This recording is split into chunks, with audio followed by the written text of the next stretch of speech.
ഉണ്ടായിരുന്നത്. ഇപ്പം വിനയിൻ്റെ പടം കോഹിനൂർ ചെയ്യുമ്പം ഞാൻ ഈ കമ്പ്യൂട്ടർ തലയിൽ വയ്ക്കും, നേരെ പോകുന്നു, അവിടെ ഒരു ഏതെങ്കിലും റൂം സെറ്റ് ചെയ്ത് തരും, അവിടെ ഇരുന്ന് ഡിസൈൻ ചെയ്യാൻ തുടങ്ങും. പിന്നീട് അത് കഴിഞ്ഞ് ഞാൻ കൊച്ചിയിലേക്ക് മാറി. കോഴിക്കോട് ഞങ്ങൾക്കൊരു ഓഫീസ് ഉണ്ടായിരുന്നു, പക്ഷേ അവിടെ ഇരുന്ന് വർക്ക് ചെയ്യലും എറണാകുളത്ത് പരിപാടികൾ നടക്കാത്തതുകൊണ്ട് പിന്നീട് നമ്മൾ എറണാകുളത്ത് ഒരു ഓഫീസ് ഇട്ടു. പിന്നെ അത് കഴിഞ്ഞ് അത് ആദ്യം ഇട്ടത് ചക്കരപ്പറമ്പിലായിരുന്നു. അവിടെ നമുക്ക് 2-3 പേര് ഉണ്ടായിരുന്നു ഡിസൈനേഴ്സായിട്ട്. പിന്നെ അത് കഴിഞ്ഞ് അന്ന് ശരിക്കും പറയുകയാണെങ്കിൽ നമുക്ക് ശമ്പളം കൊടുക്കാൻ ഒരു ആദ്യ കാലഘട്ടത്തിൽ ഭയങ്കര സ്ട്രഗിളായിരുന്നു. കാരണം നമുക്ക് പറഞ്ഞ പോലെ പൈസ കിട്ടുന്നില്ല.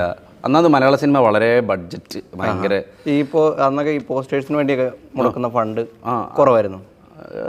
അച്ഛാ തുടക്കക്കാരന് പലപ്പോഴും കുറവാണ്. ഇപ്പം ഇന്നിപ്പോൾ നമ്മൾ ക്രിയേറ്റീവ് ഇത്ര ടീം ആയതുകൊണ്ട് ഇപ്പം നമുക്ക് ഒരു പറയുന്നൊരു പേയ്മെൻറ്റിലേക്കൊക്കെ നമുക്ക് തരാറുണ്ട്.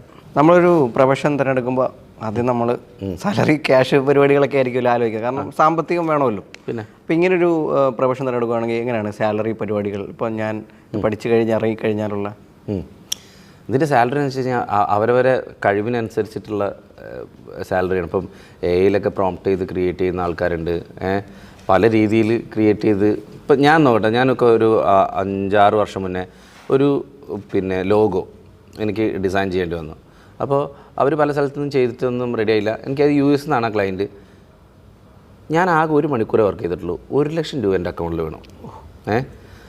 അതേപോലെ തന്നെ ഈ എങ്ങനെ വന്നു കഴിഞ്ഞാലും നമ്മളിപ്പോൾ ഒരു സ്ഥാപനത്തിൽ വർക്ക് ചെയ്യുകയാണെങ്കിലും അവർക്ക് പിന്നെ ഫ്രീലാൻസായിട്ട് എനിക്ക് പുറത്തൊക്കെ എങ്ങനെ പോയാലും 1 ലക്ഷത്തിൻ്റെ 2 ലക്ഷത്തിൻ്റെ ഇടയിലുള്ളൊരു സാലറി പുറത്തുണ്ട്. ഇവിടെ കേരളത്തിലൊക്കെ ആണെങ്കിൽ സ്റ്റാർട്ടിങ് ഒരു 20-25 തുടങ്ങും. ഇപ്പം നമ്മളെ സ്ഥാപനത്തിൽ 50, 60, 70 മേടിക്കുന്നവരുണ്ട് നമ്മളെ സ്ഥാപനത്തിൽ. അത് ക്രിയേറ്റിവിറ്റിക്ക് അനുസരിച്ചാണ്. നിങ്ങളെ ഇതിനോടൊരു ആത്മാർത്ഥമായ താല്പര്യവും പിന്നെ അത് പഠിക്കാനുള്ള ഇതുണ്ടെങ്കിൽ നമുക്ക് ഇതിൻ്റെ ഹൈയിലേക്ക് പോകാൻ പറ്റും. ഞാൻ പറയട്ടെ, ഒരു +2 കഴിഞ്ഞിട്ടുള്ള ഒരാൾക്ക് 1 ലക്ഷം രൂപ സാലറി എന്ന് പറഞ്ഞാൽ നീ ആലോചിക്കുക. ബിടെക് കഴിഞ്ഞിരിക്കണ ചിലപ്പോൾ ഡോക്ടർക്ക് വരെ കിട്ടുന്നുണ്ടാവില്ല. അതെ.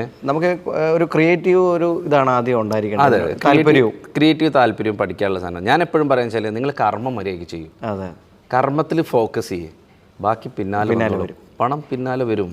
പിന്നെ ഇതിൻ്റെ ഒരു നമുക്ക് ഭയങ്കര ഇഷ്ടത്തോടെ ചെയ്യുന്നതാണെങ്കിൽ ഭയങ്കര മറ്റ് ജോലികൾ പോലല്ലോ. അതെ, ഇതും ഇതൊക്കെ ആയിരുന്നു ഡിസൈനൊക്കെ ഭയങ്കര. അതായത് ഞാൻ ഈ ജോലി തിരഞ്ഞെടുക്കാനുള്ള ഏറ്റവും വലിയ കാരണം അതല്ല, എന്നെങ്കിൽ സാർ ആ സാധനത്തിൽ നിന്ന്. അതെ, കാരണം വൈകുന്നേരം വരെ പണിയെടുത്തിട്ട് പട്ടിപ്പണി എടുത്ത് കഴിഞ്ഞാൽ കിട്ടണമെന്ന് വെച്ചാൽ 100 രൂപ 50 രൂപയൊക്കെയാണ്. ഞാൻ ചെയ്യാത്ത ജോലികളില്ല. പല പണിക്കും പോയിട്ടുണ്ട്. ഞാൻ സ്വർണ്ണപ്പണി എടുത്തിട്ടുണ്ട്, ഞാൻ ഈ മരം ആശാരിപ്പണിപ്പര ചെയ്യാത്ത ജോലികളില്ല. ഈ ജോലികളിൽ നിന്നൊക്കെ ഞാൻ ഏറ്റവും കൂടുതൽ ആസ്വദിച്ചാൽ ഇത് AC റൂമിലിരുന്ന് നമ്മൾ പാട്ടിട്ട് ശ്രീരാഗമോ, ഇതിൻ്റെ കാലഘട്ടത്തിലുള്ള പരിപാടി കേട്ടോ.